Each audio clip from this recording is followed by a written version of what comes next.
If you're like me and can barely drive, you've probably noticed signs like these along various roads. Normally, people just call them what they are and don't pay attention to the difference. Don't quote me on that, I'm out of touch with reality. So I'm here to explain what all of them are. This will not help you in any way at all. I'm just autistic and like roads.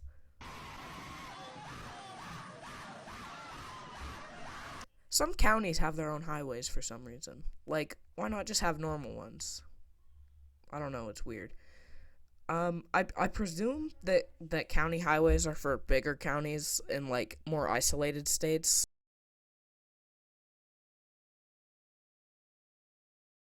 State highways are highways owned by the state, obviously. More specifically, that state's Department of Transportation.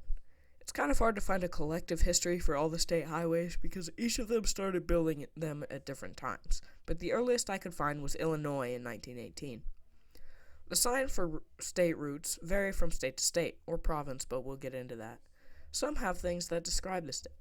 Utah has a beehive, Colorado has their flag, Pennsylvania has Heinz ketchup, Idaho has us, Washington has Washington, and New Hampshire has that one cliff face guy thingy. But with all these cool ones, you also have state outlines. A lot of them. Also, sometimes you'll have just a piece of metal with a number on it. Montana does that, but they should have me on it. That's not as bad as other states, which have a circle with a number inside of it, which is the U.S. Department of Transportation standard. There's also a level below highways called secondaries and or turnpikes and or links and or spurs. These highways serve a number of purposes, like here in Montana, which is literally nothing except for extra highways. By the way, our secondaries have their own sign, but the main highways just have generic signs. Why not use those ones? That would be way cooler.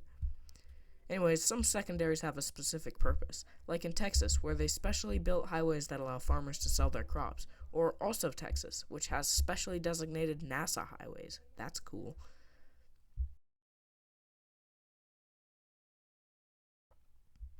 In 1914, the American Association of State Highway and Transportation Officials was formed. They began planning a system of interstate highways. The project was backed by the Department of Agriculture, and meetings were held to decide how the whole thing would work. New York and Massachusetts wanted there to be only major highways. Wow, even more foreshadowing. When the plans were published, cities either supported or were against the system, depending on whether or not their city was connected to a highway. Construction began in 1925, and the highways were completed in varying years following.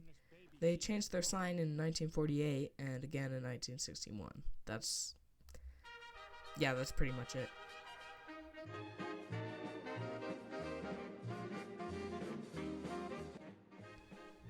The idea for the interstate highway system came about the same time as the U.S. highway system.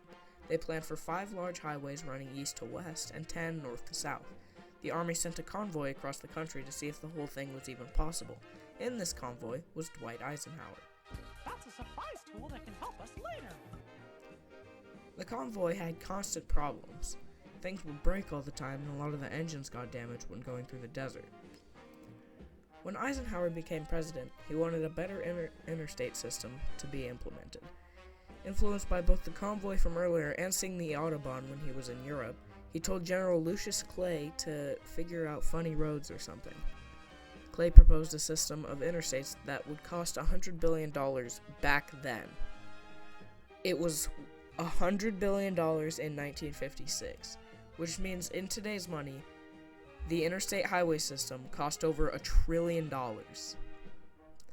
The plan was to connect all American cities with a population greater than the amount of money that one guy spent on that one thing. Congress was in support of the whole thing, but the Democrats didn't want money to come directly from the Treasury, but from a fund supplied by taxes on gas and diesel. In 1956, the Interstate Highway Act was passed and construction began. Over the next decades, the interstates were completed one by one. I-25 in 1957, I-65 in 1959, I-85 in 1964, I-30 in 1971, I-75 in 1977, come on guys, you were 2 years off, I-5 and I-55 in 1979, I-35 in 1982, I-80 in 1986, I-90 in 1987, I-10, I-40, and I-15 in 1990, I-70 in 1992, and finally I-95 in 2018, surprisingly. in conclusion, roads are cool. I like them, and if you don't, you can shut up. Bye.